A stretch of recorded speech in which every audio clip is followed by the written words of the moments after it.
Platypus Affiliated Society was founded in December 2006, and we have chapters in New York, Chicago, Toronto, Frankfurt, and Boston.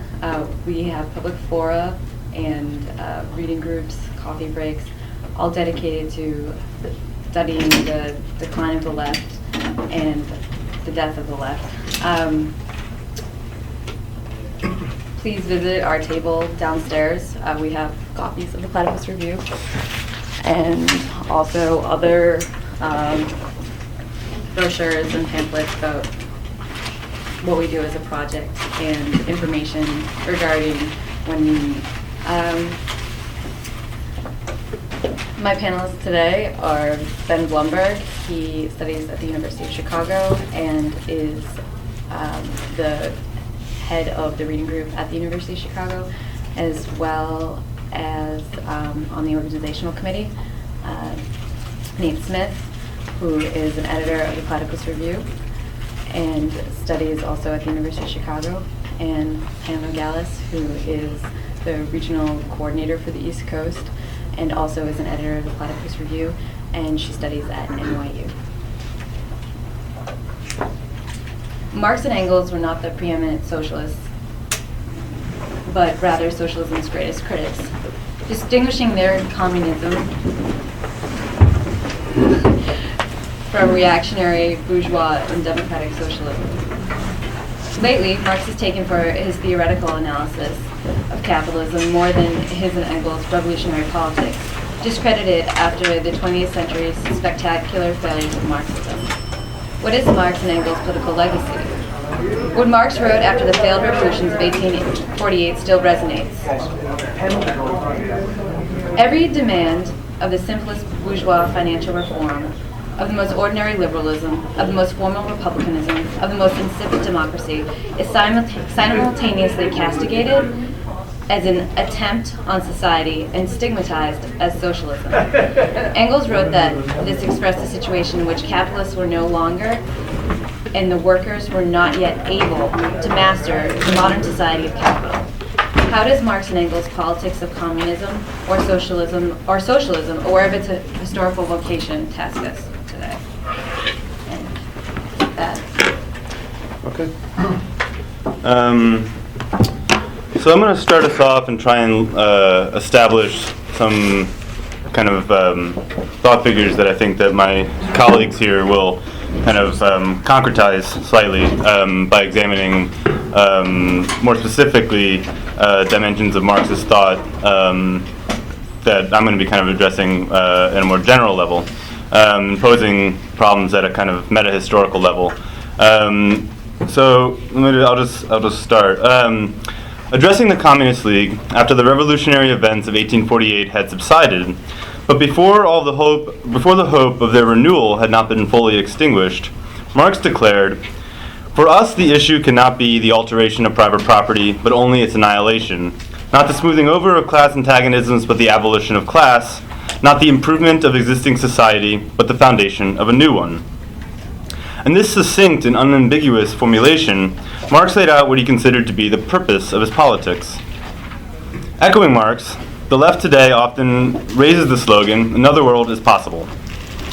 Given the similarity between this rallying cry and Marx's declaration of purpose, the left today might imagine that the unquestionable authority of Marx's example endorses their demands. However, similarities can be deceiving. In these brief remarks, I will attempt to address what about the existing order led Marx to call for its overthrow. In so doing, I hope to offer a basis on which we might reconsider whether the left today does in fact seek after the same ends and for the same reasons that Marx uncompromisingly demanded a new society. It may seem obvious to us why we should seek another world. Those who clamor for its realization assume that because misery pervades this world, the world of bourgeois society, no leftist in good faith could ask any questions about the desirability of its negation. Undoubtedly, there is truth to this assumption. The world we live in is self-evidently bad.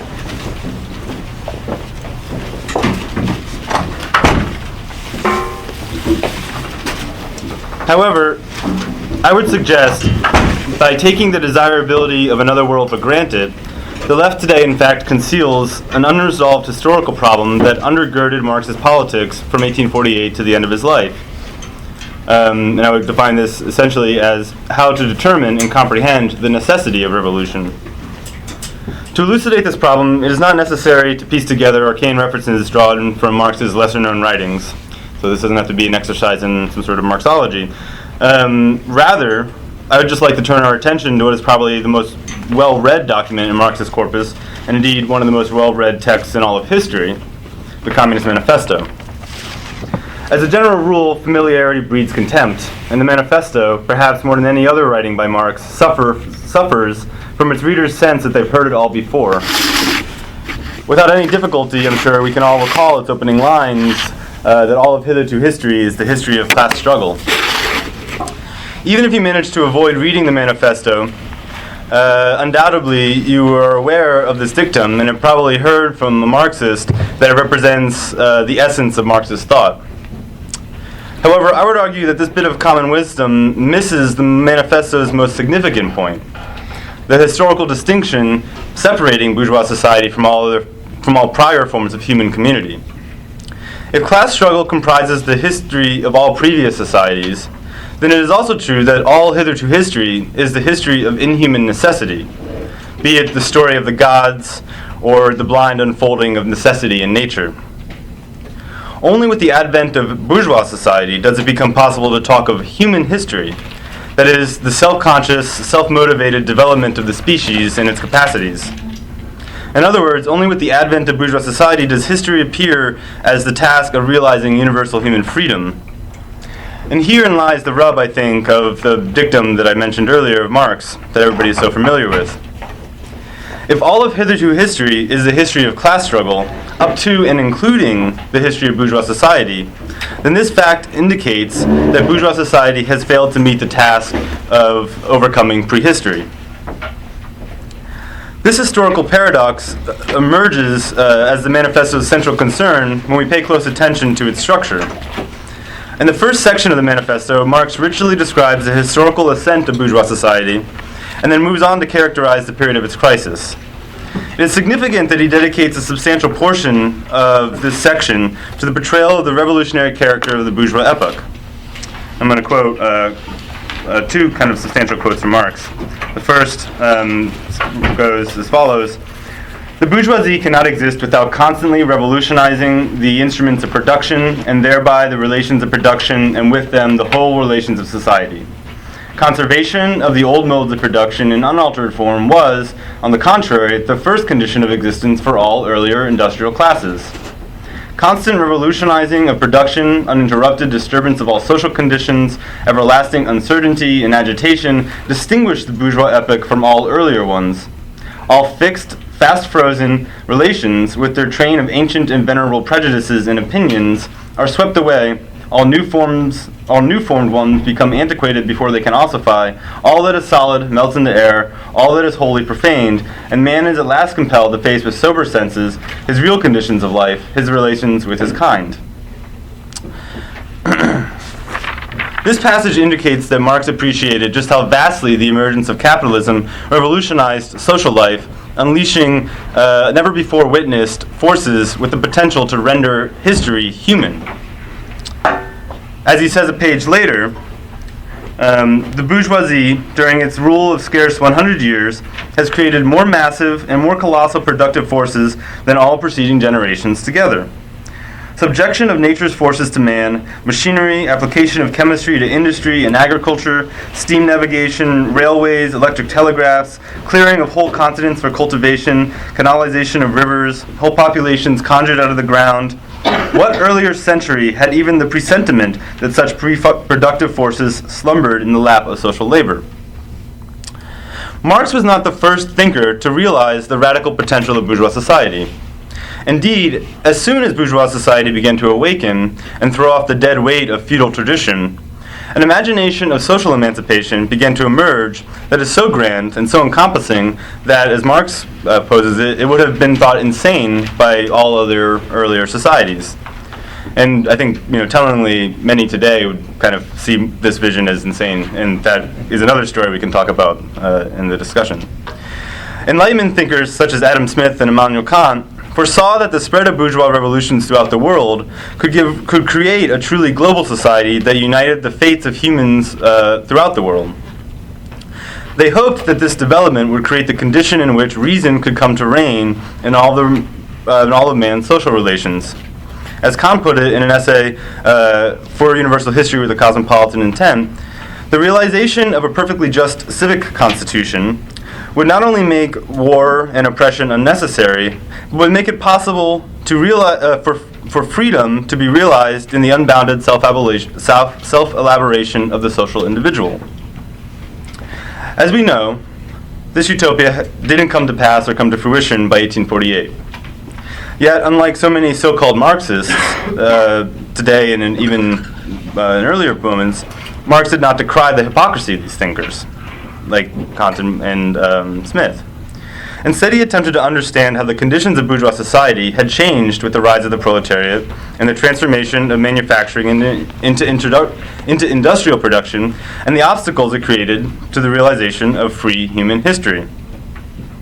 Because bourgeois society failed to fulfill its promise to make history free, its development simultaneously appears as both the extension of pre-human history and the first intimations of the possibility of free human history. Kant recognized this paradox early on. In the essay I just mentioned, Kant contemplates the horrible possibility that bourgeois society might fail to make history free and human, writing, "Human nature would then suffer the cruelest hardships under the guise of external well-being, and Rousseau would not have been far wrong in preferring the state of savages, so long, that is, as the last stage to which the human race must climb is not attained." Kant's last phrase is crucial. Already he recognized the possibility of human history tasked bourgeois society to overcome itself, to be a transition from prehistory to free history. However, due to the historical appearance of this task during the age of bourgeois revolution, Kant could not predict that if left unrealized, this task would pose itself in the form of perennial class struggle. And this brings me to a second observation I want to make about the manifesto. With Marx, the category of bourgeois referred to the revolutionary transformation from feudal to bourgeois society. The second part of the first section is titled Proletarian, refers to the crisis of bourgeois society, which 1848 made inescapable. For Marx, this crisis corresponded to the failure of the bourgeoisie to complete the earlier revolutionary transformation it had initiated. Class struggle was the signal of this crisis. The inescapability of class struggle during the industrial phase of capitalism indicated bourgeois society's failure to complete the task it set for itself, the realization of human history. I hope that from these marks I've been able to suggest the distance that may exist between many contemporary forms of anti-capitalism and Marx's imminent critique of bourgeois society. The problem for Marx could not be boiled down to the existence of very rich and very poor people. Rather, for Marx, the manifest problem of economic disparities and social immiseration expressed the more opaque problem of completing the transition from pre-human to human history. In the midst of bourgeois society's unfolding crisis, Marx observed a new historical development imminent to bourgeois society's unfree development: the creation of the industrial proletariat and the emergence of socialist politics. In the manifesto, Marx reflected on and critiqued this development, but he did not dwell on the over-immiseration that it had caused. By contrast to the anti-capitalism espoused by many on the left today, for Marx, socialism, proletarian politics, signaled the possibility of the end of prehistory, only to the extent that socialism promised to realize bourgeois society's, to fully realize bourgeois society's promises. So I'll end there.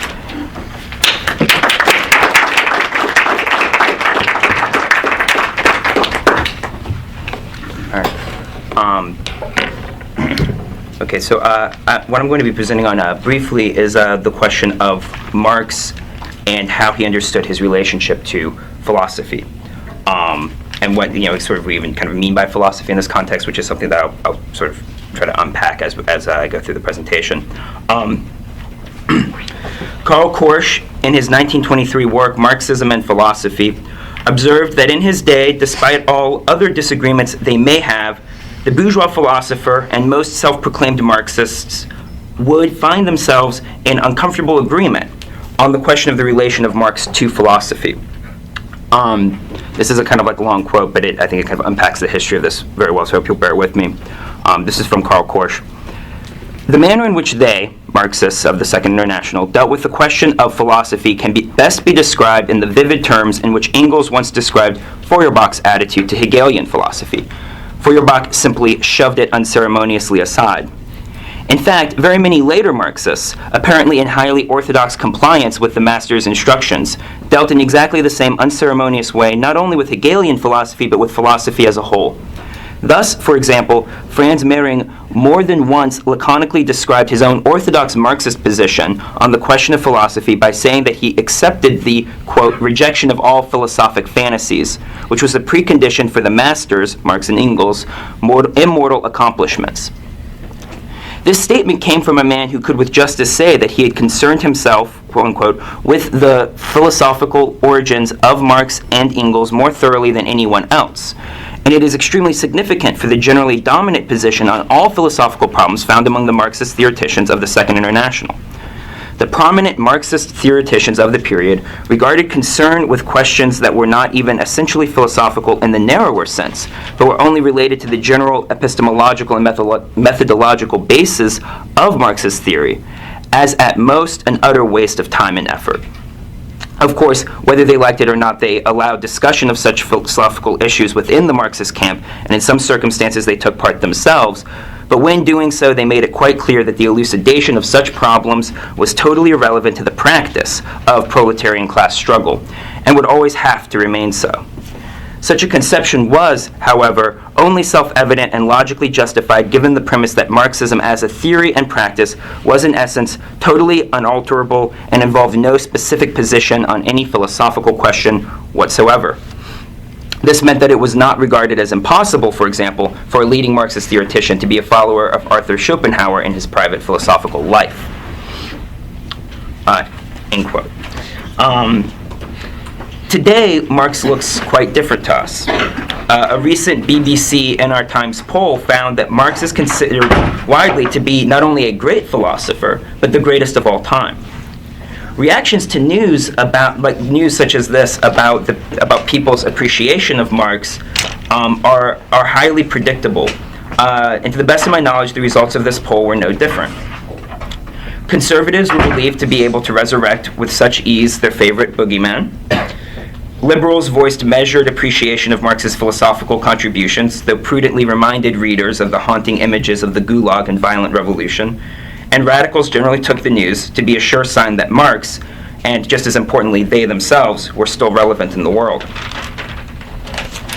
However, considering one of Marx's most famous formulations, the 11th thesis on Feuerbach, quote, the philosophers have hitherto only attempted to interpret the world. The point, however, is to change it. In light of that, one must take seriously the possibility that such a poll may actually signal the opposite. That is, far from being evidence that Marx continues to speak with great clarity and force in the present, Marx's reception as a philosopher might be best understood as an index of how different this world is from that which Marx hoped his ideas would be decisive in inaugurating. For although Marx did see the world historical task as being the self-conscious, self-directed transformation of the world and humanity, this task certainly remains. It is not as though, by merely saying this, Marx thought he had simply vanquished philosophy. As it turned out, it would be necessary for Marx to write Capital, and yet even this proved insufficient in putting paid to metaphysics. Not because of some great insufficiency in Marx's thinking, but because the relationship between philosophy and the world itself had changed, and was changing, and is only in the context of these changes that the 11th thesis even begins to make sense. In a very early writing, actually it's Marx's dissertation, he writes, when philosophy turns itself as will against the world of appearance, then the system is lowered to an abstract totality. That is, it has become one aspect of the world which opposes another one. Skipping down a bit. The result is that as the world becomes philosophical, philosophy also becomes worldly. That its realization is also its loss. that what it struggles against on the outside is its own inner deficiency, that in the very struggle it falls precisely into those defects which it fights as defects in the opposite camp, and that it can only overcome these defects by falling into them. That which opposes it and that which it fights is always the same as itself, only with factors inverted. So that's obviously a very dense quote, and I'm hoping that sort of the rest of my presentation will kind of help clarify what that means. In other words, the heady scholastic disputes, the long history of the great moral and philosophical problems that humanity had long pondered contemplatively, for the first time found full, albeit by no means self-evident, expression in the supposedly mundane political struggles and strife of society. The philosophy becomes worldly. That is to say, for the first time, these philosophical quandaries demanded and were susceptible to practical resolution. This called for a new historical task for all those interested in the emancipation of humanity. Marx's call to change the world was not a denunciation of theory, but a clarification of the task of theory in the service of emancipation under changed and changing historical circumstances. Marx described this task in a letter to Arnold Rouge, which is often sort of anthologized as For Ruthless Criticism of Everything Existing. He described this task thus. He's sort of talking about the kind of current political situation in Germany, and this is in 1844. The inner difficulties seem to be almost greater than the external obstacles. For even if there is no doubt about the whence, all the more confusion reigns about the whither. Apart from the general anarchy which has erupted among the reformers, each is compelled to confess to himself that he has no clear conception of what the future should be. That, however, is just the advantage of the new trend, that we do not attempt dogmatically to prefigure the future, but want to find the new world only through criticism of the old. Up to now, the philosophers had the solution of all riddles lying in their lectern, and the stupid, uninitiated world had only to open its jaws to let the roast partridges of absolute science fly into its mouth. Now philosophy has become worldly, and the most incontrovertible evidence of this is that the philosophical consciousness has been drawn not only externally but also internally into the stress of battle. But if the designing of the future and the proclamation of ready-made solutions for all time is not our affair, then we realize all the more clearly that we have to accomplish in the present what we have to accomplish in the present. I am speaking of a ruthless criticism of everything existing. Ruthless in two senses. The criticism must not be afraid of its own conclusions, nor of conflict with the powers that be. However, it was precisely this task that Marx, at that moment, also earlier and certainly much later, found his fellow left Hegelians to be falling behind on. And it was this recognition that animates, for instance, his review of Bruno Bauer's the Jewish Question. The 1840s saw not only crises of overproduction and political upheaval, but what was called the decay of Hegelianism, a breakdown of the Hegelian philosophical system, which only 10, 15 years before had been felt to be completely adequate to its moment. A breakdown that Marx, in the earlier quoted letter to Rouge, sort of discusses in the same breath as this unfolding political crisis as a true anarchy of spirit. In other words, the philosophical system of the bourgeois philosopher par excellence, Hegel, was broken down and thrown into disarray. And this, for Marx, expressed at a theoretical level the moment of bourgeois society's crisis no less certainly, and portentously than the breakdown of the political situation and the crises of overproduction themselves. This moment of crisis has not been surpassed any more than Marx's 11th thesis simply made philosophy irrelevant by rendering it unnecessary.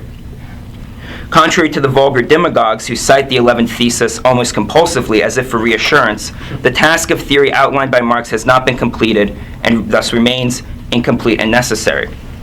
And while this means Marx himself tragically remains irrelevant in ways that he himself, this means that Marx himself tragically remains relevant in ways that he would have scorned. A ruthless criticism of everything existing is, as a project, more necessary than ever. But this is not to say that we simply occupy the same moment that Marx occupied in his moment. To sort of adapt a phrase that Marx later uses in the 18th Brumaire, he felt that he was looking out into the world and able to, the sort of people who were arguing and were involved in all these sort of great philosophical sort of battles that were playing out in the politics and the sort of political situation and discourse. he felt that he could look out and criticize it on the basis of a content that went beyond the phrase. Whereas now, if we soberly look out, we see that the phrase always goes beyond the content. That the vast majority of people on the left, the vast majority of the people who make any claim to be interested in human emancipation and freedom, if we actually look out to them and try to engage in a ruthless criticism on their behalf in order to clarify the struggles that they themselves are involving themselves in, we see that far from the sort of content, the meaning, the latent content of those discussions going far beyond the people's self-consciousness, we actually see that the opposite has occurred. And that this is a product, I would argue, of the kind of accumulation of an intervening history between our time and Marx's, that sort of problems of the left have accumulated in a way such that we aren't simply dealing with the philosophical resolution to issues at the earlier moment as Marx was, but rather the not only that, but also the new problems that have been posed by the failure to achieve what Marx had outlined in the intervening history. And that this is why sort of Marx, the way that sort of Marx speaks to us now is very peculiar. And that's sort of, I'll end by sort of going back to the point I started on. What does it mean that, at like the moment of the Second International, Marxists had like almost complete and utter scorn for any kind of philosophical questions, and yet now Marx is kind of only remembered and is sort of most relevant as a philosopher. And in what ways does that make him safe, actually, rather than making him relevant? So I'll just end on that.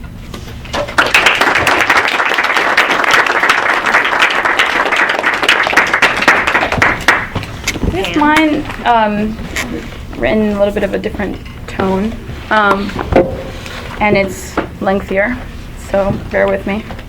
I wrote on Marx's journalism in the American Civil War, and also his correspondences with Engels, correspondence with Engels, and a letter that was addressed to Lincoln at his re-election that was signed by the International Working Men's Association, or what we know as the First International. So that's the kind of corpus that I'm working with. Let's start. One of the least remarked upon aspects of Marx's writings in the American Civil War is his concern with the possibility that the slave South, if victorious, could define the future of U.S. capital relations on the basis of slave labor. This concern drives Marx to reflect on the problem of historical regression as inherent to capitalism and the tasks of the independent workers' movement in light of this prospect. In retrospect, that Marx even considered as a potential outcome of the war the, quote, reorganization of the Union on the basis of slavery, end quote. Furthermore, under the recognized control of the slave-holding oligarchy, end quote, may sound outrageous. Certainly the North held a surmounting advantage in several respects. History, it seems, was on their side. Significantly, however, the results of the historical conflict were far from fixed for Marx in the period leading up to 1862. 1862 is a turning point for several reasons, including the presence of black labor within the Union Army that, for Marx at least, points to the inclusion of black regiments, which he thought would change decisively the war. Without funding and support from the government of these experiments, there was even an experiment of a black regiment in South Carolina that had to be disbanded because there was no funding for it. These attempts had transformative effects, but were short-lived. They were tentative. Their transformative effects were on the attitude of the Republican Party and on Lincoln in particular. Marx's assessment of a potential Southern victory was not based on the military force of the South or the shrewdness of its politicians, but rather on the possibility that the South could, because of its role as the keeper of slave labor and its relationship to the reconstitution of capital in England and thus globally, manage to gain diplomatic legitimacy on the world stage. It's important to note here that the U.S. slave South gained prominence for the British in direct correlation to the decline of the West Indies as a center for wealth creation, and that the Saint-Domingue Revolution was successful in eradicating slavery and gaining independence from the French deeply influenced this move by the British to the American South. Marx consistently wrote about the backhanded dealings of the British government, of Prime Minister Palmerston's empathic attitude toward the slave South, and the specious claim that the Trent affair amounted to a legitimate reason for waging war against the Republican North. The Trent affair was an offense in which a commanding Union battleship took hold of two commissioners that were on a neutral British ship. The two commissioners were Confederates who were trying to seek support from Spain and from France for the Confederate cause. Significant gains in the battlefield, along with bribery and diplomacy, Marx argued, could have attracted international support for the South and help, quote, secure recognition of the independence of all slave states, end quote. Even after 1862, Marx returns to this image of a 19th century United States restructured on the basis of slave labor. In the 1865 International Working Men's Association address to President Lincoln on the occasion of his re-election, Marx's formulation of historical regression resurfaces and figures prominently throughout. A bit of a lengthy quote.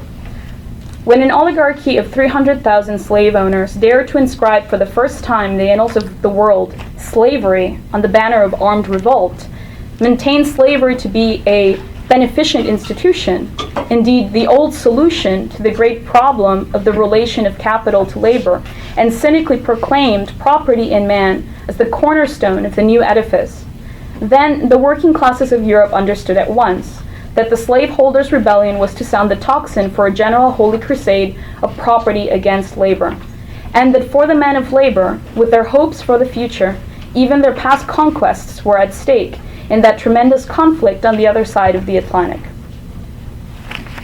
If the independent movement of the working class was to play a progressive role in this conflict, it was in part by blocking the opportunistic international coalition of states against the Republican North and preventing the spread of this explicit and thoroughly anti-Enlightenment and, curiously, anti-capitalist ideology. In the 19th century, Southern planters argued for the need to reinstate a traditional order of society, cleansed from the unpatriotic profiteering of the manufacturing North. Their disenchantment with the bourgeois social relations ran deep. Southern planters were particularly suspicious of democracy, a vulgar despotism of mere numbers. They held that this was a completely bankrupt practice, and some felt that the establishment of hereditary aristocracy by reinstituting primogeniture and entail would check the democratic tendencies of the age. Of course, the slave South was key to the growth and development of capitalism. That the ideology of the planter class was in a way in tension with itself, at war with the very conditions it depended on, to borrow formulations provided by historian Eugene Genovese, is true. It's true that it's in conflict with itself. But that Marx recognized this response to capitalist modernity as a component of the inherently regressive forces within capital, I think, is key to his formulation of the role of the independent movement of the working class in the post-1848 period. By defending the gains of the bourgeois revolutions, mainly the aspiration that freedom should be granted to all, contrary to the claims made by Genovese, I would argue that Marx clearly took the ideology of the planter class seriously, and recognized the spread of slavery as an affront to the principles of égalité and liberté. The planter class, Marx wrote, quote, loudly proclaimed the principle that only certain races are capable of freedom, end quote. That is, that some would have to be enslaved so that some would be free. In other words, the slave South was not pre-bourgeois, but deeply anti-bourgeois. The prospects of historical regression are present in Marx's writing and clearly play a central role in his conception of a left in this period. It's critical that Marx's writings on the Civil War should be read then as a further clarification of the self-conscious historical role of an independent workers' movement on the world stage as it was being formed in the aftermath of 1848. Many historians after Marx came to dismiss the centrality of slavery as the cause of the Civil War. Historiography of the American Civil War throughout the 20th century is significantly divided precisely on this issue. That is until the 1970s and the 1980s, when Civil War historians grew increasingly disenchanted with narratives concerned with causal accounts of historical transformation and came to focus rather on the racism of the North. This shift in social and political consciousness is still with us today. It's telling that even Marxist scholars who return to these writings in the Civil War do so in order, for example, to substantiate their calls for intersectionality of class with ethnicity, race, and nationalism. Clearly, Marx says, these folks say, Marx was no economic determinist, they proclaim. Sure, I guess it begs the question then of what one means by the economy. But certainly it's perplexing, I think, that Marx has turned into some self-avowed philosopher of a 19th century rainbow coalition. You'll have to forgive the crudity of this statement, but some of what exists out there is simply infuriating. Most significantly, what these texts avoid altogether, and I think this is the important point, what they avoid altogether is the problem of political consciousness and historical regression, which, as I've argued, are central to Marx's reflections in the American Civil War. In the 19th century, Marx relentlessly attacks in several instances the canard that the Civil War had little to do with slavery, and was rather provoked by the implementation of tariffs by Northern congressmen. He rejects altogether the specious claim that this was really a war of free trade against protectionism. It's telling, Marx points out, that the secessionist Congress at Montgomery stays mum on the protectionist policies favoring Louisiana's sugar cultivation. So does the London Times, he adds. He argues that the incongruous reproach by Southern Democrats against the moral tariff was nothing but an opportunistic attempt to justify and legitimize their call for secession. This tariff, implemented to protect and encourage industry and the wages of industrial workers, did cause a great hue and cry from Southerners, especially because it was instituted in their absence. Where were the Southern Democrats, Marx asks? Already in the midst of their secessionist meetings. The moral tariff simply could not have been the cause for secession, for the call for secession, because the Southern Carolina fire eaters were well into their debates far before the tariff's institution. Marx calls out the London press for their amusing acrobatics in order to save face. He notes that there are often articles printed both against the northern enemies of free trade and, to retain their anti-slavery cred, against the slave drivers of the North. Quote, they continually write two articles, one article in which they attack the North and another article in which they excuse their attacks on the North.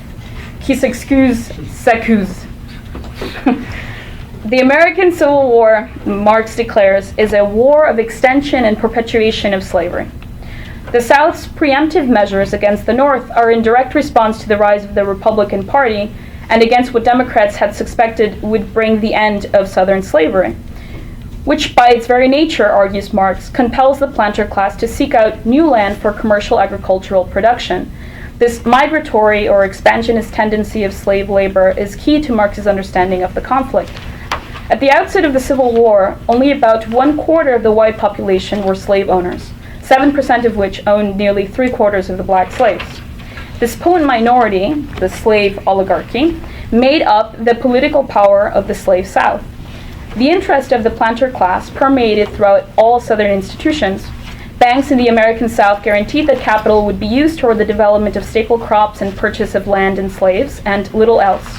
Banks were closely supervised by the planter-dominated state legislature. They were intimately tied to the planter class and often found it necessary to add prominent planters to their board of directors. This meant that the tiny cluster of industrialists in the South had no choice but to play by the rules and accept the limited expansion of industry in the South. These men had no alternative but accept the subordination of their interests to the planters and rural slaveholders. Contrary to Northern economic directives, manufacturers in the South were taxed in order to support plantation efforts, prohibiting any substantial growth of Southern industry. In this way, the economic interest of the planter class ruled the South. Mobilization in the South for secession intensified in 1860 once the election of a Republican president became imminent. For the secessionists, the election of President Abe Lincoln, the black Republican, was sufficient cause for the destruction of the Union. The infamous governor of South Carolina, Francis Wilkinson Pickens, declared, "As long as the government is on our side, I am sustaining it. If our opponent seize the government, I am for war." Many Southerners believed that the Republicans were closet abolitionists and that upon the election of Lincoln, the party would systematically eradicate slavery throughout the South. In 1861, this was far from the truth, but Southerners reacted to what they saw as a threat of their power of Southern planter oligarchy, which in fact the Republican Party self-consciously was. This was not, however, by virtue of its radical abolitionist tendencies, although these were not entirely absent, but they didn't have the political meaning that their slogans did. In 1854, the Republican Party had been founded on the basis of providing a challenge to the political power with the South that the South had been able to wield through the 18th and 19th centuries. Free speech, free soil, free labor, free men. The Republican ideology was eminently bound up with the extension of bourgeois social relations and conceived of the successful implementation of free labor throughout the North and the West as key to the growth of the country. They thought that by isolating the South, slavery would eventually meet its demise.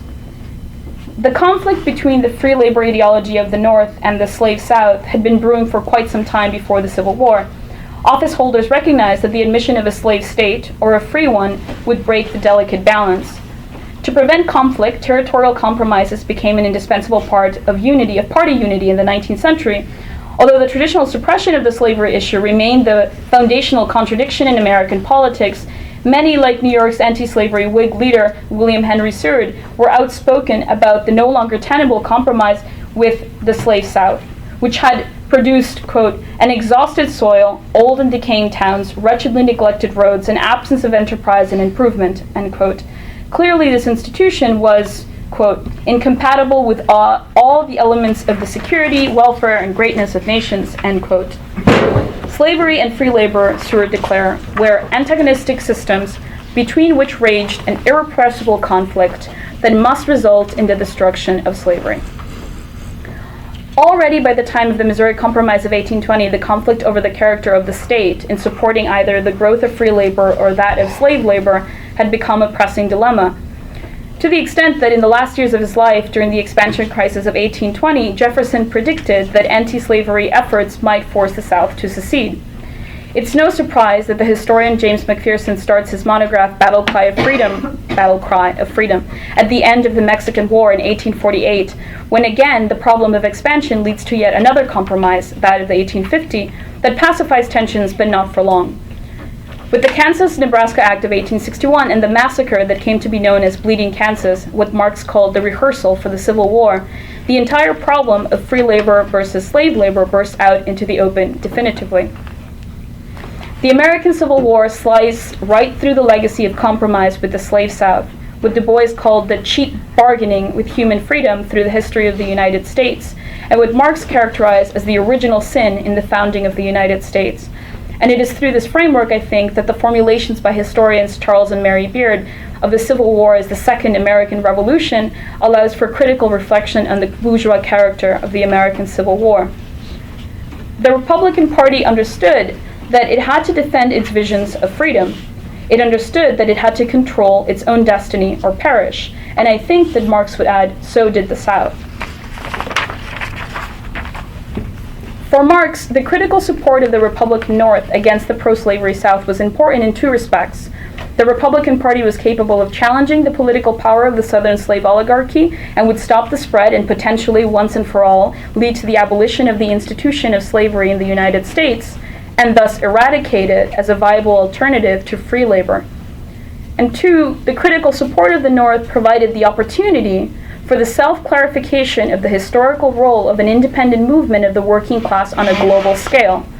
Marx's criticism of the Lincoln administration and their hesitation over arming black troops, fears clearly grounded in the effects of the total abolition of slavery, and the call by Marx to go beyond the conservative limitations of the constitutional waging of war are key in this respect.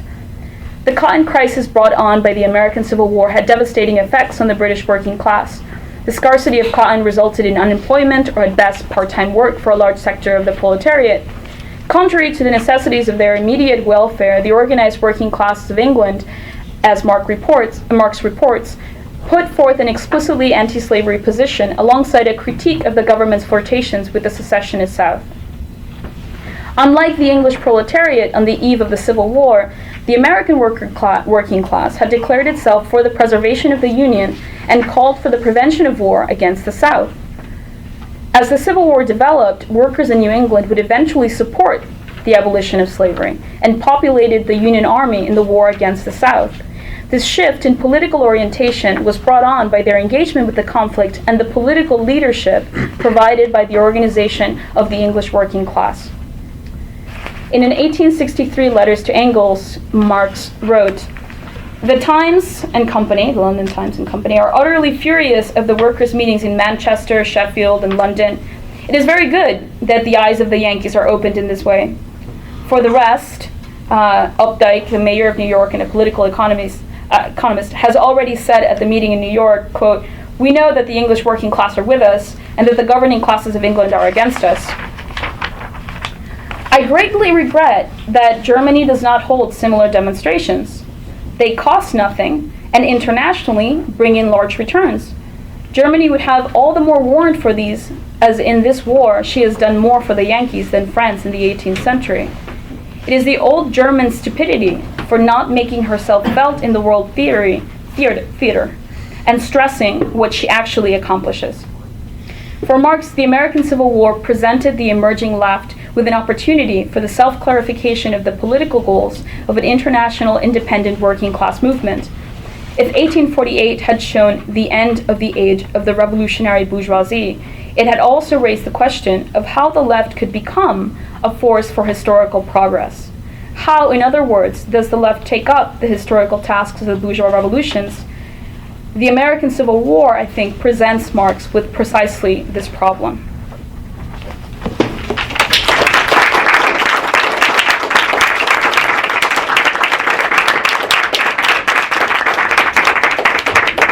Okay, now we're going to take questions from the audience. We're going to take 3 at a time and try to keep it short. All right. This is possibly opaque, so you have to stop me at the moment it becomes opaque.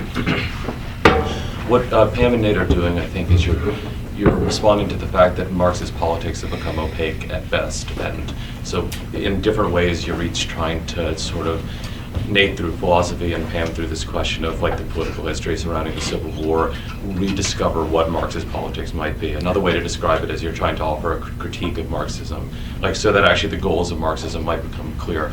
But it seems like the difficulty with it is that the model of critique that both of you are offering is actually insufficiently imminent, because you're actually both trying to say, look, here's the object of Marxism, we can understand it, this is what Marx is really doing, this is Marxist philosophy, this is his attitude towards the Civil War. Whereas it would seem what you actually need to do to make the critique effective would be to take actually the contemporary misreading and show the necessity of that, if that makes sense. So it's not that you can just go straight to the thing itself and say, look, here's the actual Marx. It would have to say, here is the contemporary, here is what contemporary Marxism is, or in Nate's case, here's contemporary Marxist philosophy, here are its aspirations, and here how the aspirations fail onto themselves. I think that would be the next step in the critique. Okay, who else had a question? All right, Omer. I think this might be related to what Ben's saying. That it seems like in all 3 presentations, something that was suggested was a significant distinction to be made between Marxism and politics, concretely, that you weren't reducing both. That it was, Nate especially, you seem to explore the relationship between Marxism as something and politics, concrete anti-capitalist politics. So I was wondering on one level if you could maybe talk about that, this the fact that Marxism might not be reducible to politics, or this tension or distinction between the two, and then what that means for how Marxism tasks us today. In other words, if Marxism tasks us today, how is it not only a question of a lack of adequate anti-capitalist politics? Jeremy? It's funny because America just used this term. I'm wondering about this term tasked. This came up especially in Ben's talk. I'll give the most kind of traditional, here is Marxism, this demiurge of history, because, a task you get from someone, it seems like the way we think of, at least in our everyday use of language, that, someone gives us a task. So who is it that gives us the task? What is it to say that we have a task? Why are we faced with a necessity to meet this task? What do you mean when you say that, and how do you encounter someone who says, well, that's not my task, I have no interest in this task? What does that mean when you say history tasks us? Okay, well, I can respond to that, and I also wanted to make a comment about the question that Omer posed. I do think that Marx received the task. I do think that it was not, something that. Let me kind of rephrase. I think that the project of Marxism, Marx's project, is really one that he doesn't, in a sense, invent, but one that rather is kind of posed from and thrown up by the kind of course of events that he experiences in the early part of his life. That this is simultaneously events in the sphere of we might think of as like intellectual history. So the kind of decay of Hegelianism that Nate raised, and he can speak to more extensively. But also, as I was kind of posing, the political problems posed by kind of desiderata of democratic revolution, and the inability of the bourgeois ruling class by Marx's day to really successfully realize bourgeois revolution. And that this is really where the task comes from, in a sense. It's something that is, when we say that in the opening kind of description that Tana read, that Marx is not the preeminent socialist of his day, but rather socialism's greatest critic, that this is really, it's in the criticism of socialism, it's in the criticism of the content of a kind of new form of politics emergent in this kind of unfolding crisis of bourgeois society that Marx recognizes the task given by history. Can I just, Sure. a little to phrase, I mean, so say, like you were talking about Marx as realizing the project of bourgeois society, Mhm. or the Enlightenment, etc. So say, contemporary philosophical approach, the broad thing we might call, like, say, postmodernism, that says, why ought we to fulfill this Enlightenment thing? This Enlightenment thing was actually terrible. Who cares that bourgeois society in the 18th century told us about liberté, égalité, fraternité? I mean, I wonder, it seems to me you're almost saying that. Well, I wouldn't say that postmodernism says who cares. Right? I don't think that it's a matter of like it just becoming passé. I think that that's a kind of a flat reading of what postmodernism represents. I think postmodernism rather represents a kind of slackening or a kind of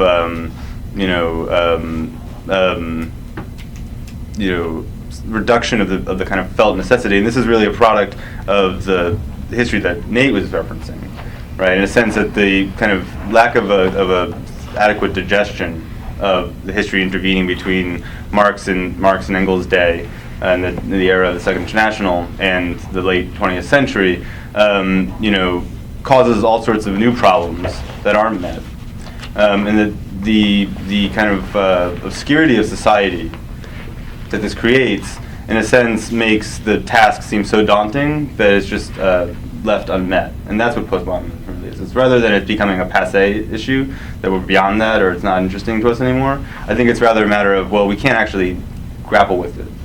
It's too large, it's too opaque, it's too much of a master narrative, right? Which isn't to say that it's not interesting, it's just it can't be handled, it can't be touched in that way. And I think that it's that, right? So I think that it's not that the task became discarded so much as it just was, people were just kind of willing to say, well, we can't meet it. Well, I don't know, Ben. I Okay, mean, good. I was just thinking about conversations that I have with like my fellow colleagues at NYU and professors, and the way in which postmodernism figures itself. I don't know. There's a kind of self-conscious attitude that the endeavor itself, the endeavor towards human freedom, was a mistake. That there's a kind of trauma like bound up with it, and you're shaking your head. Because professors that I work with and students that I work with, will just basically say like the Enlightenment was a mistake, and they have no qualms with saying that. And so, I don't know. I don't necessarily agree that the task presents in such a daunting way that like it's difficult to grapple with. Maybe it's the kind of inheritance of the failures of the task become like a real obstacle in considering it again. It becomes a kind of, a real sort of problem? It's really interesting. I'll try to kind of respond to all three of the sort of questions. But if I may in doing that leave something out, so I hope you'll sort of raise them again if I don't address it. But it's funny because I mean people do generally sort of talk about it as a mistake, but it's sort of treated. It's a funny way in talking about it. Then they're assuming that it was just kind of like a choice that people made, like it was like a mistaken choice that people sort of like actively pursued. Which it actually seems that something that's very sort of very interesting about sort of when you sort of like actually like looking at that history is sort of the kinds of divergences that emerge between sort of like what people are doing, how like sort of how clearly they understand it, how they try to clarify it to themselves, how they try to clarify it to each other, and sort of like how like sort of only in kind of like trying to work through that one kind of actually sees it kind of emerging historically as something, because the other side of that, of sort of thinking of it, I see these as kind of two sides of the same coin, to like either think of it as just like a mistake, like something that people just like chose, kind of like had like a a set of things, like, okay, we're gonna like do these things, human reason, check, and but then like the kind of like the sort of flip side way of saying that is like, oh well, like the Enlightenment never really was anything, like it never really happened, it wasn't a real historical phenomenon, because like even these people who were for, even like Newton was like an occultist, right? So this idea that it's like because it wasn't at the moment when it was beginning to emerge what it was later, it never occurred or something. So I mean, I think that both of those are kind of symptomatic of Can I jump in? Sure. Because actually, Please. in answer to Ben's question about taking the way in which Marx is read versus sort of just taking Marx and seeing what sort of comes out. Nate in his presentation talked about how Marx would scorn the readings of Marx that like are today, and that I think includes us. Yeah, like, I think that about me. That's that there's a way in which how Marx figures today, vis-a-vis the problem of historical regression, would be kind of a scary prospect for someone that thought that the overcoming of these particular problems were going to be fulfilled. And I think that I saw that there was an absence in the way that people dealt with these writings, and I was, I guess, driven by an attempt to figure out what Marx meant here by historical regression, because that seems to be the way in which I am entering the text. There's something that I like seek out in the text that's a product of my moment, and the text itself speaks to me about this issue, and I was sort of trying to see what it had to say, to a future generation in which the aspirations of these ideas were not fulfilled. I wanted to speak really quick to Omer's question in particular. This idea that what I at least was articulating was some sort of distinction of Marxism from politics. And I actually don't want to let that kind of be the standing understanding of what I was attempting to argue. And I think that rather the question is a distinction between politics kind of imminent to bourgeois society during the period of its crisis, and politics that attempts to recognize, in a sense, the kind of epochal scope of the problems that are being thrown up in that moment. So, in a sense, politics kind of, today, contemporarily, really, in a sense, as a product of the post-Civil War moment, really, has become largely, we have this kind of notion of constituencies, right? You got to get the women's vote, you got to get the black vote, you got to get, the Hispanic vote, etc. And that essentially what this is all about is a kind of resource allocation, right? That, at the core of it, the kind of material consequences of politics is a matter of, how are resources distributed, how is resource distribution mediated by the state to the extent to which it's going to be. And that's what politics is about. I think that, that is undeniable, right? That's a fact of social reality in our moment, and going all the way back to Marx's moment, really. In a sense, 1848 poses the first kind of moment in which we might consider something like the interests of the working class, right? independent interests of the working class being articulated. But I think that what Marx is saying is that this is, in a sense, a signal of a kind of epochal problem that his political project is attempting to address. This is why I was trying to pose it in terms of affecting bourgeois society's transition out of prehistory into human history. The question is, how would one be able to articulate the politics of bourgeois society in such a way that that becomes apparent, that quote-unquote task becomes apparent? How would you necessitate like distinguishing between the politics of bourgeois society and Right. the framework that attempts to articulate? I think perhaps presenting a non identity that one's not reducible to the other. I think perhaps the shortcoming of my presentation may in fact be the extent to which it leads to just this kind of articulation of a non-identity. Because while I think that there is a non-identity between the politics of bourgeois society and then Marxism as a politics, nevertheless I also think that Marx is attempting to intervene at the level of bourgeois politics. Right? Marx is attempting, in a sense, to tease out the historical significance in the grand sense of things like the democratic revolutions going on across Europe in 1848, right? The kind of inner bourgeois politics of the kind of mid-period of bourgeois society. So Civil War too. The Civil War, especially, right? I think that one of the things that's really significant about the Civil War, in particular, is that this is something I would like actually to kind of ask Pam about in her reading. The slaves Lincoln articulated an idea that even a slave woman, and he uses the example of a slave woman, had the right to the product of her labor, to dispose over the product of her labor. And in a sense that the emancipation of the slaves and the kind of demands that are being raised in that context are about the ability of slaves to, as workers, receive the full, products of their labor. And so in a sense, they're demanding to be workers, but thoroughly bourgeois at the same time. Yeah, I mean, Right. in the address to Lincoln, there's another part in which he talks about the workers in the North and the United States and their kind of incomplete freedom because of the presence of slavery in the South, and he talks about it as the slaves having the freedom to labor. And I think that that's a sort of significant formulation of the way in which free labor is itself a kind of form of a product of the attempt at establishing a particular type of freedom in society.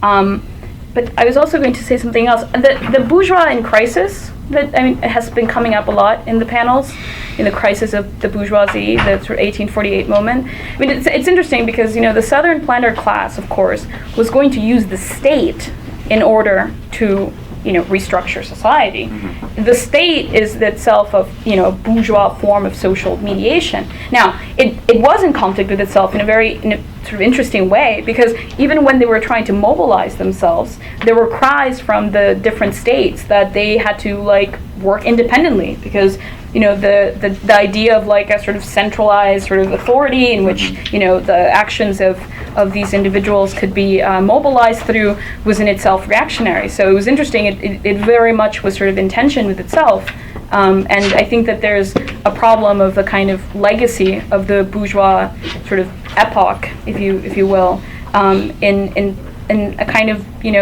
tendencies to undermine what was gained historically within that moment itself. More questions? Okay, Watson, Greg, Chris. I'd like to ask Pam, but the other members can feel free to chime in too about what exactly, with the historiography of the Civil War, you focused a lot on sort of the slavery crisis and the growing strength of the abolitionists as provoking that. But there was also an earlier attempt at, well, not really succession, so much as limiting the power of the federal government in the nullification crisis in 1832.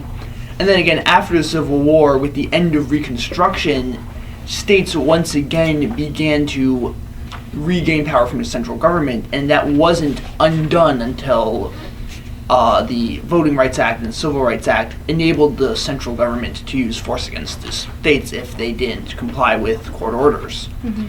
In what sense can we see the conflict over sort of slavery as not just simply, it's not simply a conflict about slavery, I would say, but it's also a conflict about the kind of state, in that the individuals, like the South, wants to mediate through the power of the state in a very different way than the constitutional Rechtsstaat that is the central government. And I think this is sort of clearly seen with Reconstruction and the 40th Amendment and the Force Act and all these sort of actions taking that involve the protection of rights through the state in a very idealized bourgeois manner against sort of the Southern corruption, which is just, even today, pervasive in its politics. I mean, We want to take three questions. Oh, sorry. Greg? I think that Pam put her finger on a very interesting problem with respect to Marx's writings on the Civil War. I mean, if you were to pick out an example of a contemporary non-academic left who's concerned with this problem, then last year I recall reading a discussion between and like letter to the editor section of the Workers' Vanguard of the Spartacus League. The Spartacus League, of course, has this very peculiar but I think fascinating concern with American politics, specifically Marxism's relationship to American politics. And they were discussing this letter that you referred to, expressing utter confusion about how Marx, obviously what they understand to be like a proletarian revolutionary socialist, could be supporting Lincoln, who is, obviously not a socialist, and wavers a great deal, even with respect to, what you suggested are bourgeois rights. So I think that the question that this raises, that I hope the panelists can clarify, is the relationship between Marx and Marxism as a theoretical comprehension of history and possibilities of bourgeois society, and Marxism as a practical orientation through politics, through making political interventions. Because certainly Marx's writings in the Civil War don't themselves make up like as rich a theoretical corpus as, say, his writings in the Communist Manifesto or Das Kapital. But nevertheless, insofar as their writings were part and parcel of the formation of the First International, organization of working class people in the world, and helping them guide strategy with respect to how this first international workers organization actually relates to world politics. It seems as though that you point to the question, but I'm still unclear about what exactly this relationship between the two dimensions of Marx's own work, which he recognizes. He recognizes a step back, in some sense, in revolutionary fervor from the moment of 1848 in the founding of the First International. But I think it would be helpful to clarify, what that relation consists. Okay. I wanted to sort of maybe make a kind of point of clarification about the category bourgeois, right, and bourgeoisie and this kind of thing. The quotation that maybe, I don't know if Ben used it, that every demand for the meager financial reform or the most tepid liberalism is stigmatized as socialism. That was on the That's in the description. That's in the description. Okay. That what we're talking about, I think, is bourgeois politics. Not that the bourgeoisie is unable to pursue the bourgeois revolution after 1848, but rather that the categories of bourgeois social relations are inadequate to the historical task, and that's manifested clearly in 1848 because the workers are making entirely bourgeois demands, and that the contradictory character of those demands is what points to the contradiction of capital. It's not, I feel like if Spencer and James and Richard were here, they could say this easily for me. The bourgeoisie never made a revolution. Like, the bourgeoisie was always counter-revolutionary. The bourgeois revolutions were always motivated by plebeian elements. They were plebeian revolts. That's right. And so what we're talking about is bourgeois social relations and their revolutionary character, and how demands for the elaboration of bourgeois social relations is a kind of political kind of field that opens up. And that field, we could understand it in terms of like more and more people demand their bourgeois rights. That's one narrative. And what you get is this idea that the relationship between the working class and the bourgeois revolutions is that the work, it's like the growth of democracy, so you get this idea of social democracy in that respect.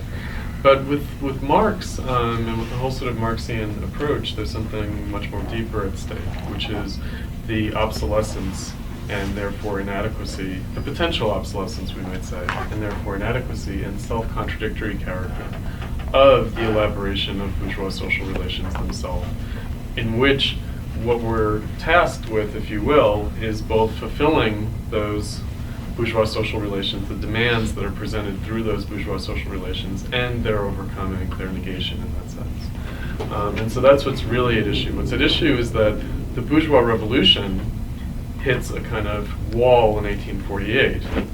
And precisely because the demand for bourgeois social relations, the demand for social democracy, it's not that we could say, the capitalists put down the workers, denied the workers their bourgeois rights, denied them social democracy.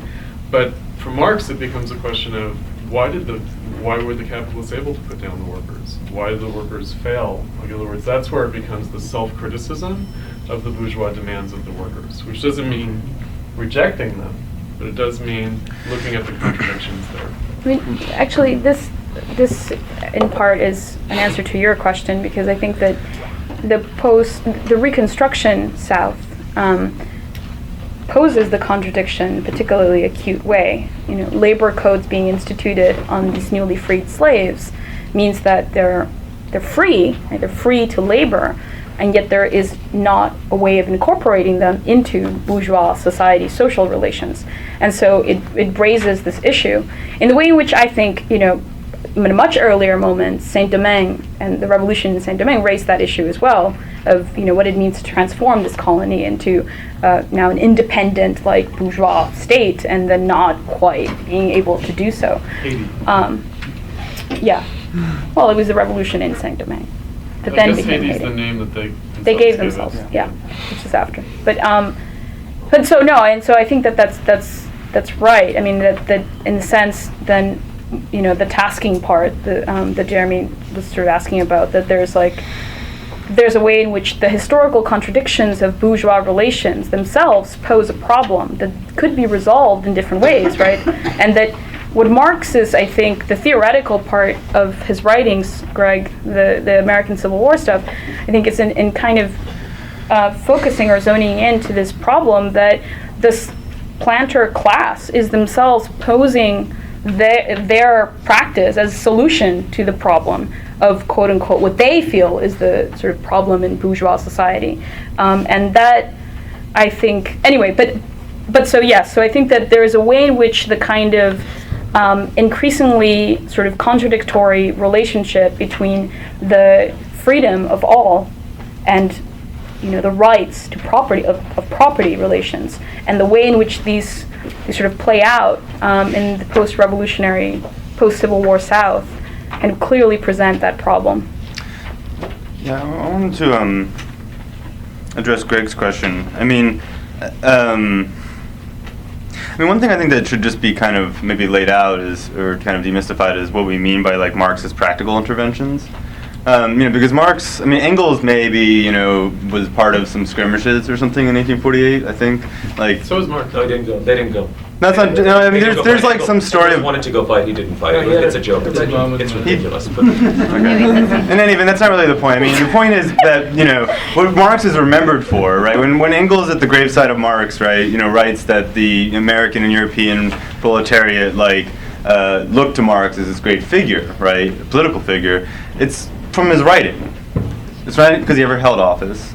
He only very reluctantly even participated in any political organized project. No, he was the secretary of the First International. He was the secretary of the First International. He was organizing meetings, at least. I think my point is simply to kind of demystify the notion of activism as practice, right?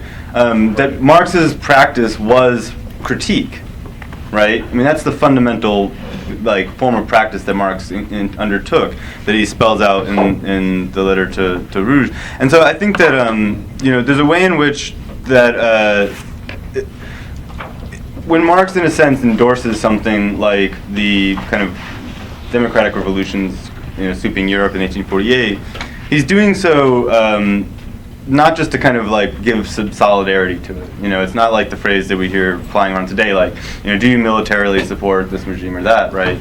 It's not. It wasn't that. It was rather, you know, to do what Nate quoted him as saying his intentions were, which was to clarify to these struggles the content of their own politics that they themselves are unaware of, right? To make apparent, to make self-conscious. And so in that sense, the theoretical is deeply practical, right? To the extent to which these conflicts are manifesting, you know, in a sense, like, I think that there's an opacity to some of the terminology that's being used in this conversation, things like crisis.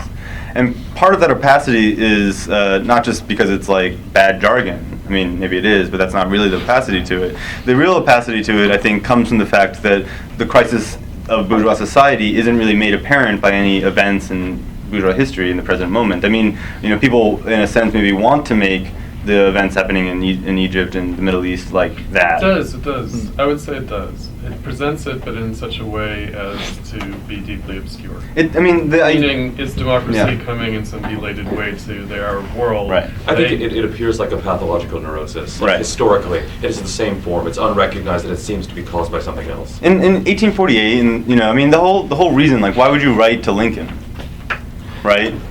You write to Lincoln in part to try and make apparent, because this is like an open letter, right? To make apparent the historical kind of context in which the Civil War is being played out and what its stakes are in this epochal way. To give Lincoln a content that he wouldn't have on his own. Right.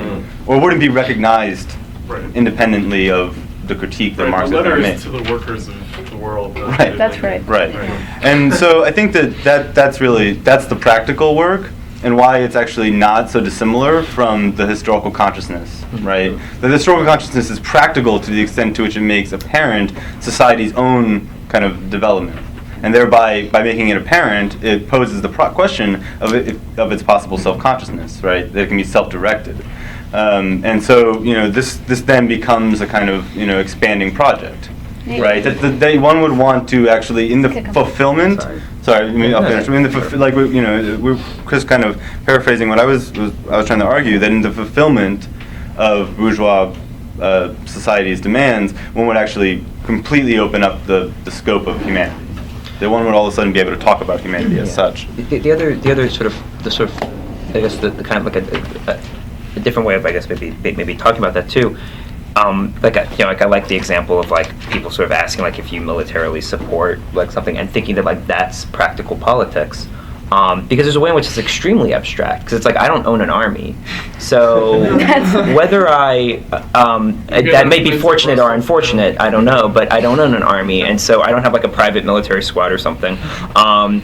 On the one hand, and it's not even as if there's like a referendum on the slate that you could vote for right now, like about like militarily supporting like something that if you voted for, you know, if like a majority, you know, passed. So it's like, so it's actually incredibly so that actually kind of politics that actually plays out that people think of as being very practical and concrete is actually incredibly abstract, and it's peculiar. Marx does have a very bizarre, very peculiar, actually, kind of indirect approach to these things. But to say that he's trying to give these practical struggles a content that they might not have otherwise had, is to say that content is also the most concrete embodiment of their politics, not the, you know, that even if it might seem more abstract, is actually the most kind of solid, sort of, and lasting thing that one could actually say about it. And you know, and I mean, it's just to sort of like elaborate. It's like it's something that actually was said in like sort of the introduction, that, you know, it's like, you know, Marx didn't, in a sense, and in fact the best Marxists after him didn't sort of take for granted any kind of political form that they would be engaging in, precisely for this reason, because they saw themselves in one way or another trying to live up to or fulfill a kind of agenda that we're trying to basically sort of try to you know, understand how this sort of task that these sort of tasks that Marx seems to lay out, as much in his early writings as in his later writings, sort of like speak to the political situation, like in their moment, and therefore they didn't. You know, but that didn't occur at the level of like sort of like tactics. but rather, and what tactics are adequate to allow this past to sort of speak through to the present in a certain sense. Okay, I just want to tie this back into Greg's question about the Spartacists letter, because I looked at that a lot. I was thinking about it because they're not, they have like a formulation. They're like, we recognize that the bourgeoisie played like, and in a sense actually it's quite different than the way in which we've been treating it, but nonetheless they understand that that there are revolutionary transformations of society that are in fact put in place by a bourgeoisie. And so the question for them, and this is what they say, they're like, the question is, when does the bourgeoisie stop being progressive? Question mark, and I think that the reason why they're kind of like raised this issue because they know that this is post 1848. But I think Tana mentioned a quote from Marx, something about the bourgeoisie or the maybe liberal state or something like this no longer being able to lead a kind of revolutionary transformation, but that the left but that the left not yet being able to take it up, and so that there's this. Capitalists and the workers. Okay, so the capitalists no longer able to, and whereas the workers not yet able to lead. And that sort of formulation, and then the Civil War in that moment becomes a way of thinking about the problem. And it actually, interestingly enough, I think it spoke to our moment, that there is a parallel to our moment in which, like, obviously, that there's regression in history, and that, the capitalist class is in power, right? And that there isn't a working independent movement, there isn't a left in the world that's able to lead. So the fact that we are at this moment means that things are rather actually open for like reconsideration when it comes to the legacy of Marxism. But anyway, yeah. I just wanted to maybe, and we should probably take some more questions, but I wanted to suggest something that's not been addressed here because our fourth panelist isn't here.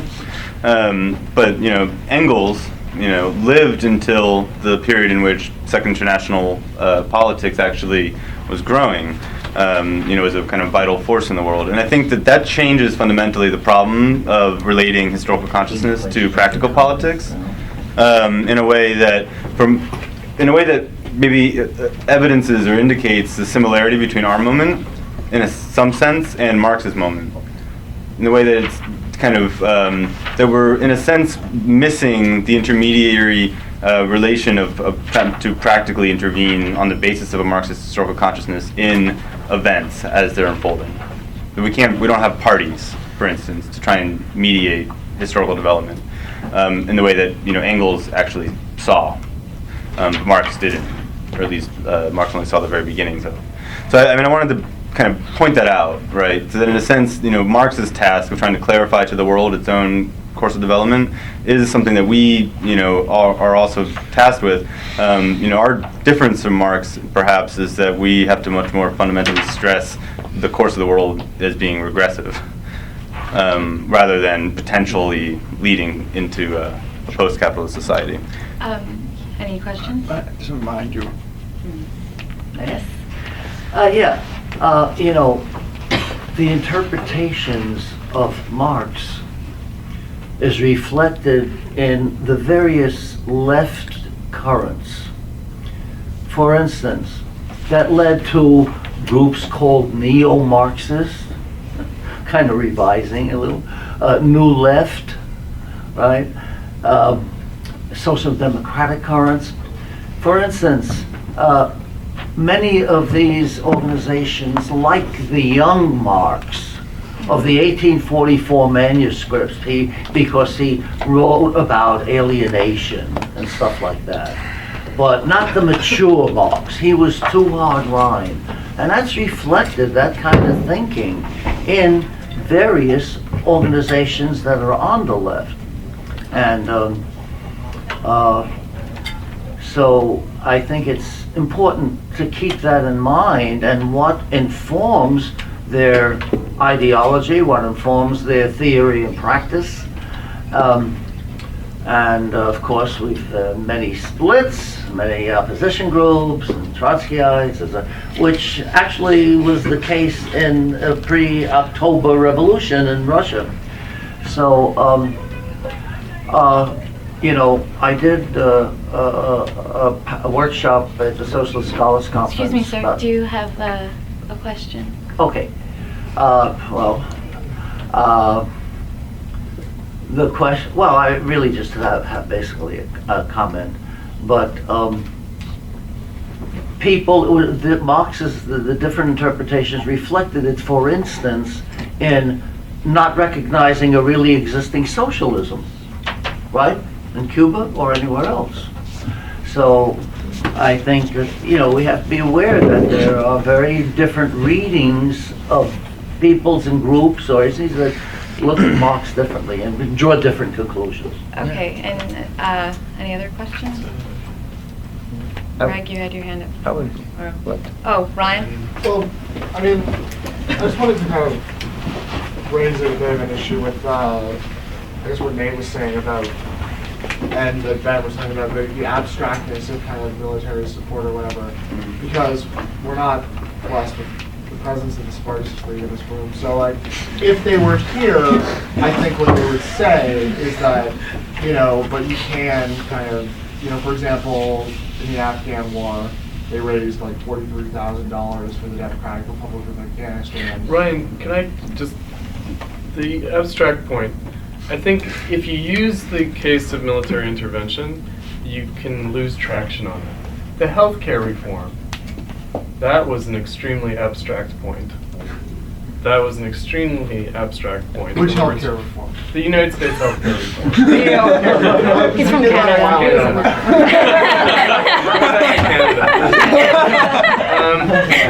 It's a question or a comment? Yeah. No. The question would be, right, how do we understand the abstract character of any political question, even those that appear to be extremely materially consequential today? And what do we make of that abstract nature of politics, if you will? I mean, Ryan, you essentially were trying to like object that, you know, one could affect things in some sort of incidental In way. other words, could we say that? Yeah, but no, Ryan, because you were basically bringing up, like, you know, support Afghanistan or not, support Libya or not, that kind of thing, which is progressive, which is reactionary, like that whole kind of polarization, right? What's emancipatory, what's... I don't know if Let's take one ask. Just like Just take- get him to get the question. Are you finished with the question? Well, I feel like it's kind of broad. Well, he's- But the point I was trying to make is that, you know, and for example, people in the room who aren't members of Platypus might think that, you know, we're completely ready to talk to this question. Right. And I was trying to kind of just, you know, You're like sort we of- used to say in grad school, trouble that a little. Yeah, no. There's sort of like like kind of devil's advocate. All right. Yeah. There's one Yeah, no, question. that's fine. That's good. Actually. I was first. No, you weren't. Greg.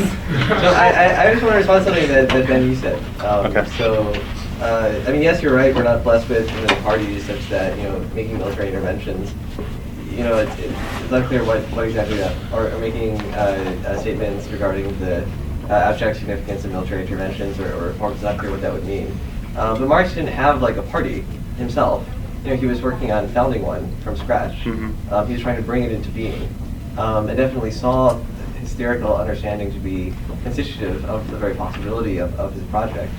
But it seems that our problems can't simply be understood as the lack of a party. I mean, it seems as though there's, you know, the intervening period of history that, in fact, forecloses the possibility of simply like returning to Marx.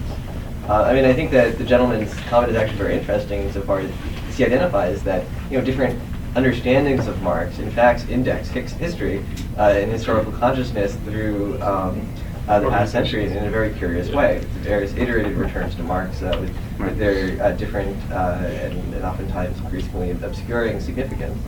I actually wanted to. I actually wanted to address both the gentleman's question and also actually Ryan's point, because I mean I did sort of understand. I think you were just trying to sort of play devil's advocate a little bit. Yeah. I mean maybe my I mean I guess what I would say is that you know that it sort of goes back to a point that was brought up again, that it's like, you know, that in a sense it's like there's a question of, it's like, look, like, what is Marx's relationship to the working class movement exactly, for instance? And so, for instance, like, why does he write, to take like the mature Marx, like, why does he write like Capital, right?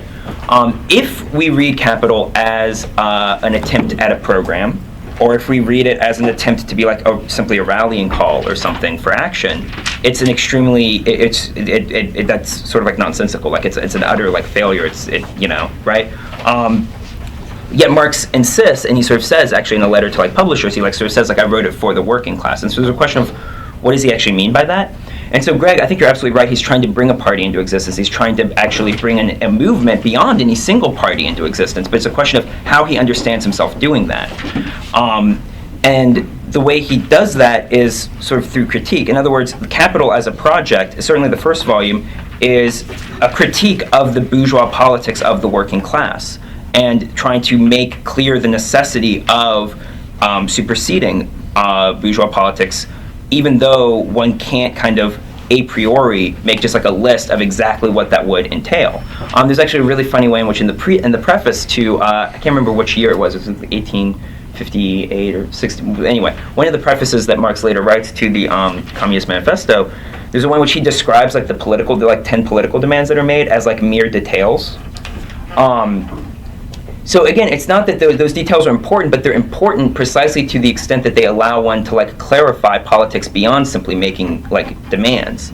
And so the problem really with like the kind of like, do you military support X, do you military support Y, is not that people are talking about that, but that they're actually not talking about that. That actually like that, like, this like I'm for X against Y, whatever, towards Z, is actually a way of not having politics. It's actually a way of, it actually in a very bizarre way, the kind of sectarian left in this regard, actually in a very bizarre way mirrors precisely the, the like state of like democratic, republican, bourgeois, like political politics. It's like, I'm like dispositionally against X, dispositionally against Y, and therefore like I'm a Democrat. And like that has actually no relation whatsoever to how things play out in the world. Does Obama have the guts to intervene? Yeah. It comes down to that. Yeah, so. Just to let you guys know, we only have about 2 minutes. Oh, but really quickly. I'm sorry. I just realized I said I would, and I didn't talk to your point. Well, we have a panel in this. Yeah. Okay. So. Maybe you guys can talk afterwards. Because I guess it's like 11:50 and we can't run over. So. I need every member of Platypus. Hold on. Wait a second. Thank you everyone for coming. This is our website, platypus1917.org. You can also... 1917. Exactly.